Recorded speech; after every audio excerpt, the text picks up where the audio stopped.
These races are usually led off by the pace car, which is some sort of hillbilly truck by the looks of things. And it is away as we speak. So, who's your money on, Chris?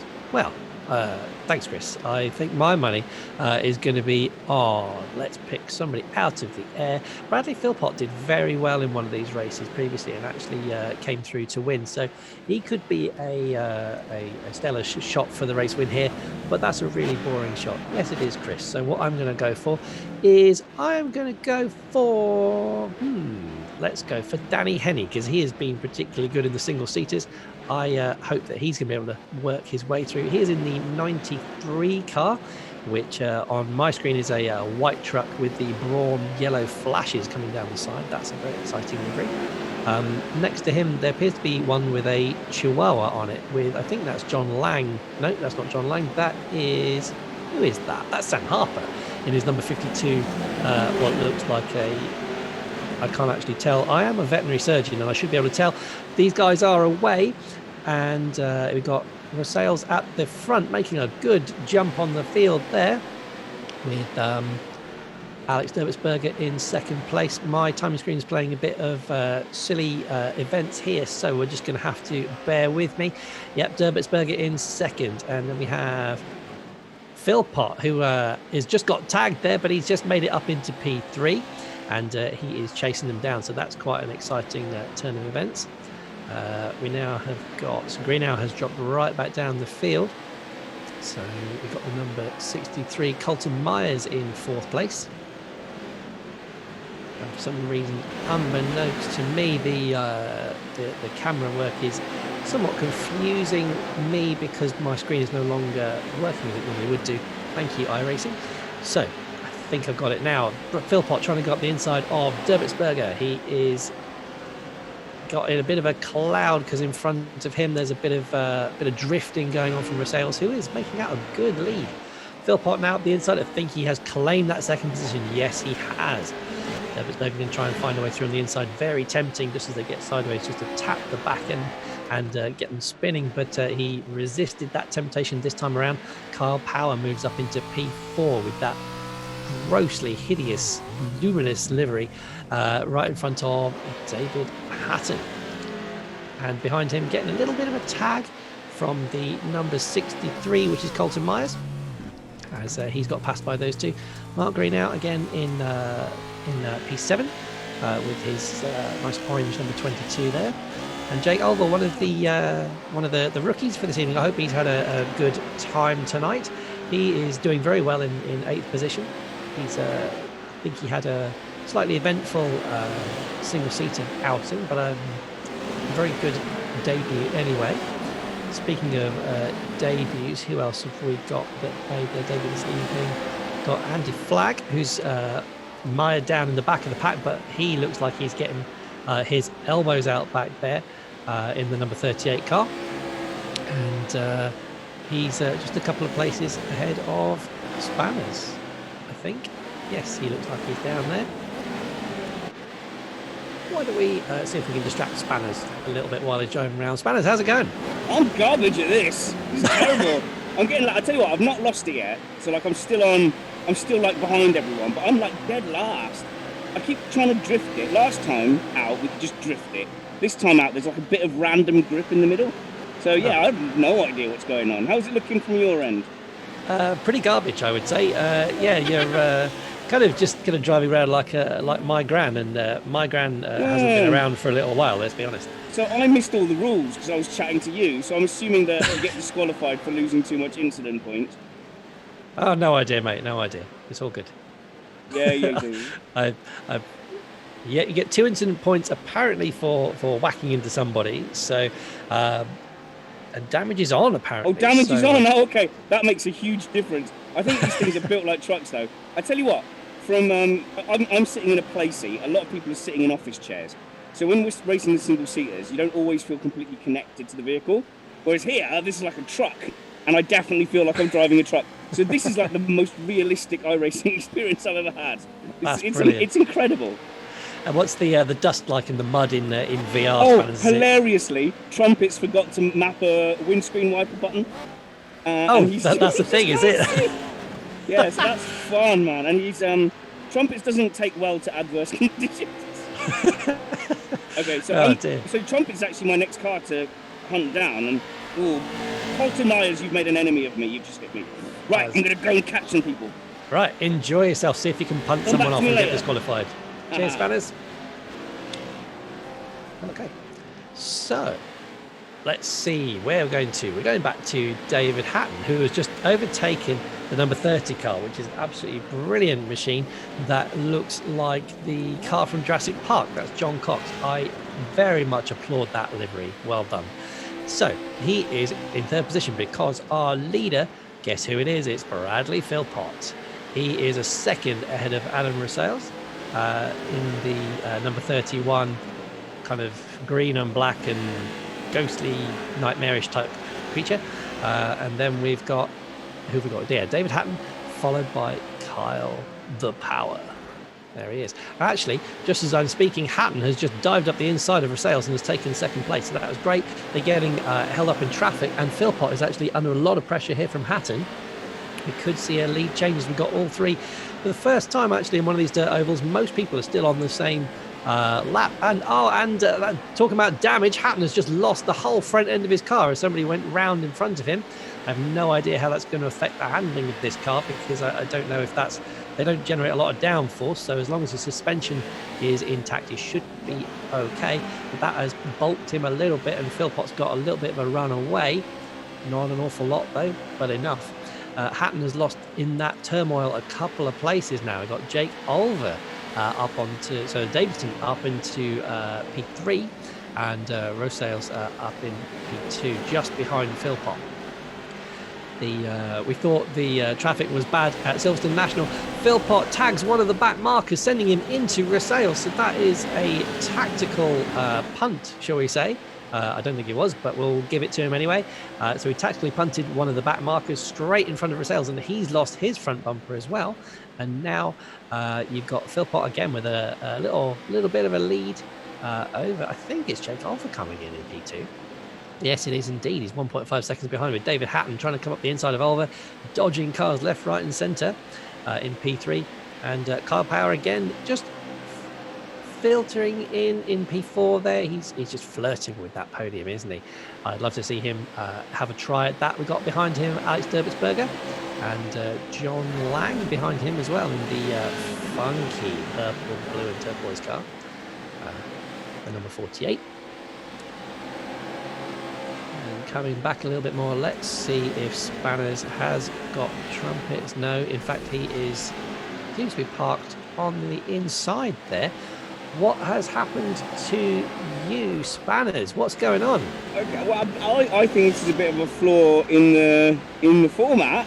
So a car spinning, I hit it, and I'm in the pits, and I have 35 minutes of repairs that are required. So what I'm going to do is I'm just going to sit here. I'm in my VR headset, so it's not the best sound quality in the world, but I'll just sit and watch the race with you, I think. Oh, perfect. Yeah, welcome. So, I hope the race doesn't last 35 minutes. I don't know if I've got enough distracting chat to go for 35 minutes, but we can certainly see. We'll go all test match special then, I think. That's the... Oh, cricket. Let's stay well away from cricket. So, I mean, I didn't realise how small this oval was. It's tiny. Yeah, so for your commentary, what camera do you watch this on? Because I'm watching it on TV1, and I'm feeling very sick in VR. So I watch it from the chopper view, because what that gives me is a bit of an overview, so I can see who's making lunges. But I am a little bit sick by the end of it. I don't know if that's the lovely Malbec that I'm drinking, or whether that is actually just watching them go around in circles. As we're talking, Spanners, there has been a change for the lead, because Bradley Philpott has lost it to David Hatton. He went up on the inside and just gave him a little bit of a love tap as he went past.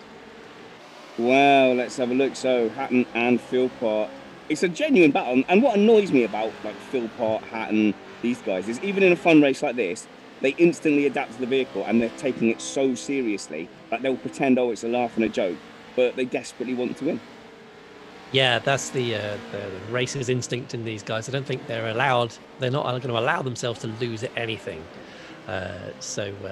It certainly makes for an interesting WhatsApp conversation most of the time. But we're quite happy to see it on track, because it does give us that little bit of a competitive edge to what is such a fun event at the end. Are you saying that our Missed Apex chat group is quite combative and fighty? Yes, it is. I probably won't mention the Van Gene chop and all that. It probably won't even come up.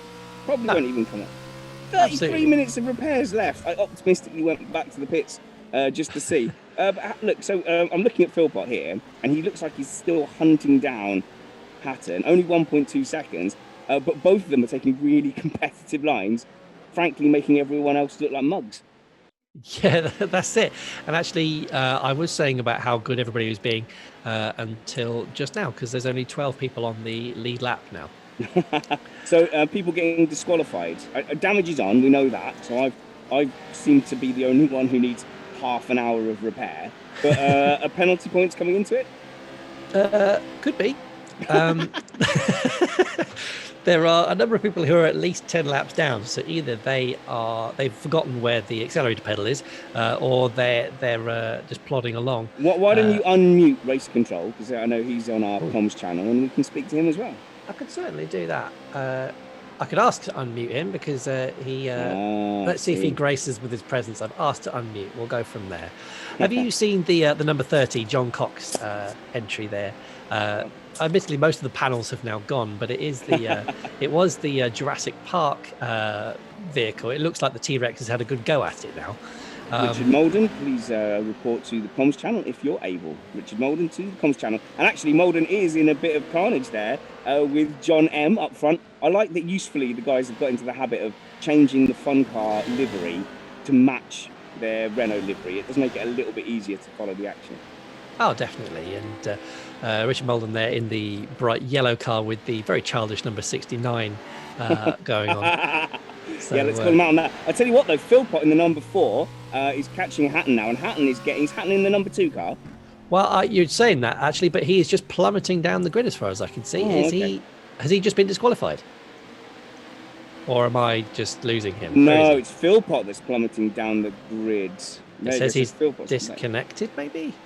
I mean, esports has got a little way to go, hasn't it? But I mean, at least we can enjoy the carnage.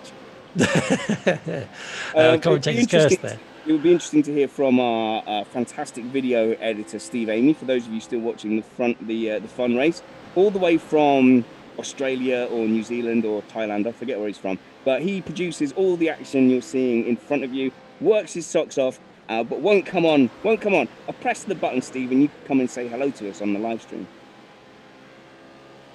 The lesser spotted Steve Amy. Ah, there you go, Steve. What's the difference between? I'm just hoping that we can get Steve on the live stream for you. We can hear him. Ah, Steve. Tell us the difference between the directing the more serious Renaults and then coming to an event like this. Who do you follow?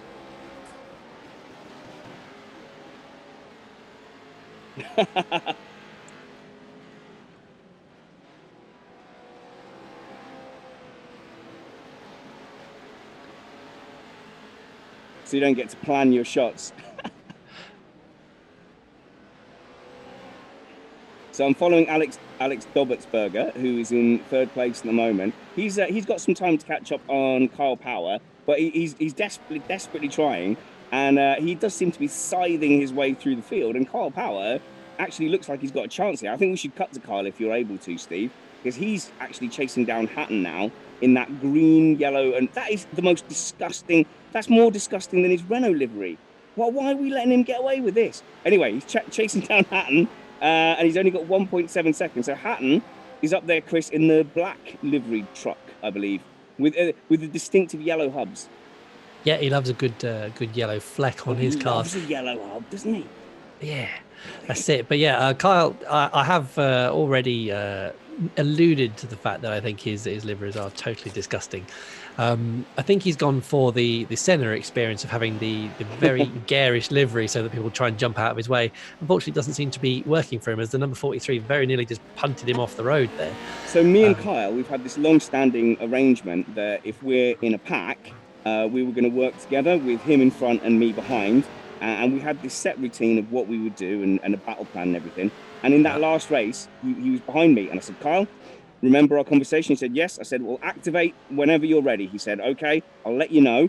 The very next corner, I lost it on my own in turn 6 and spun.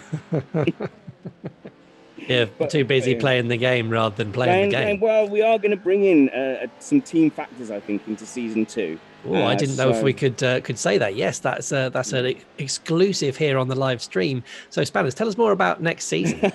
I'm like an Elon Musk figure, aren't I? Just spouting. Oh, I really hope not. Oh, there's a yellow flag. Oh, look at that competition caution. Does that help me? Does that help me catch up the 18 laps I'm behind? Yeah, I mean, if it lasts for another 30 minutes, then yeah. I've still got 28 minutes worth of repairs. I've had an absolute shocker here.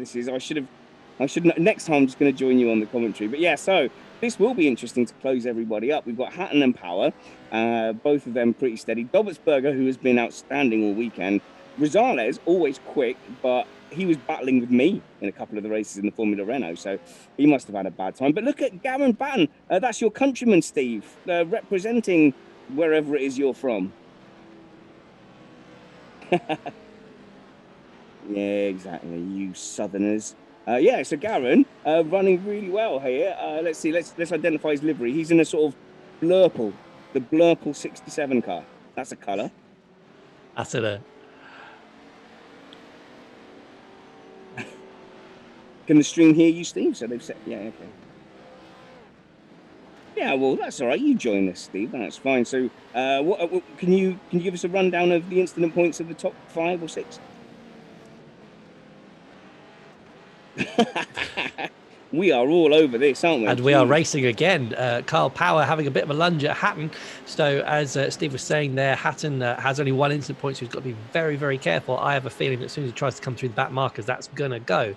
So let's see. Kyle Power is taking a very, very odd line, but it seems to be working for him because he's very high on that banking, but he's not losing too much time. And then we've got Dobertsberger, who was in 3rd. He's now in the pits. He was going to join you for that very lengthy. Oh yeah, it's loads of fun here in the pits. Yeah. In fact, I think I think he gave you a little bit of a tap as he came past, so that was nice of him. Just insult to injury there. Yeah, that's it. So now we have Rosales in the number 31 car. He is in P3, as far as I can see. Rosales having an interesting look at Power as well. So, oh no, I've misidentified them. He's way back. So the front 2 are out on their own. Power and Hatton. Yeah, he was in the gap there, and then I can't stand to look at that car. It's so grotesque. 26 of Kyle Power. And very occasionally my iRacing decides to go a bit strange, so I actually have no idea who is anywhere right now. Because when I tell it to go a car back, it just jumps into the middle of the pack. So your guess is as good as mine. Well, I'll give you a little guess. It's Hatton from Power, and then we go back. It's is that Stephen Taylor doing pretty well as well? Stephen Taylor up in he's 2 laps down. So there's only actually 3 guys on the front lap. That might make. Steve Taylor, also an Aussie. Cool. It's a swarm of Aussies. An invasion, you might say. So where? We thought it's Bradley a Barbie Philpott of Aussies. So Bradley Philpott, having disconnected about half an hour ago, is still in P23 out of 38. So he's still not doing too bad. Because there's a lot of people in the pits all disqualified. I think so. I'm going to check up on my penalty. For those interested, I have 25 minutes left for required repairs and an hour and 30 minutes for what is called optional repairs. So still hope for me if there's a safety car. I think you should definitely take up that option, Spanners. I'm so upset. I was doing well. There certainly aren't too many cars left on the circuit, Steve. It's hard to figure out who's still in it. I reckon there's still 13 cars left, is what I'm thinking. So I think everyone from Mark Greenhow down is out.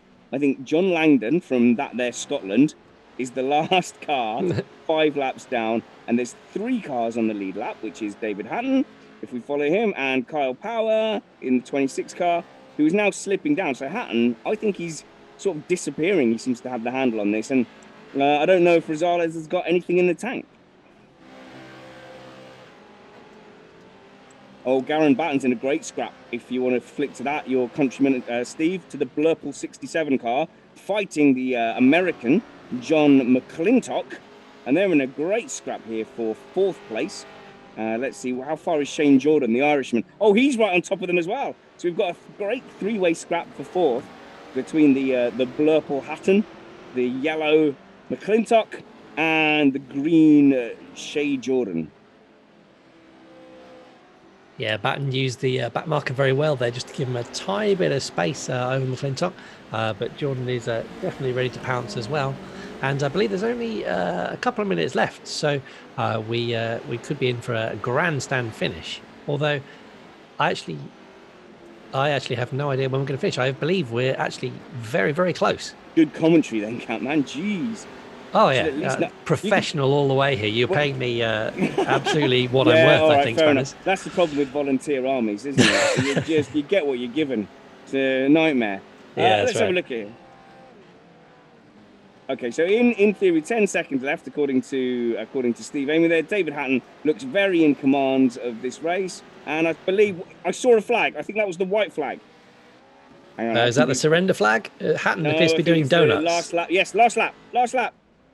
I think has Hatton finished, because he seems to be reversing down the circuit. So hopefully he's got the checkered. Hopefully he's finished. Brilliant. Excellent. So there you go. So it was Hatton, followed by Carl Bauer, followed by Adam they're all Rosales. ignoring Steve's instruction to play nice on the last lap so as to not make the stream look bad. Oh, because this is the bit that makes the stream look bad, Spanners. Thank you so much for joining us this evening from the Lanier National Speedway. This was Chris Catman Turner. Good night.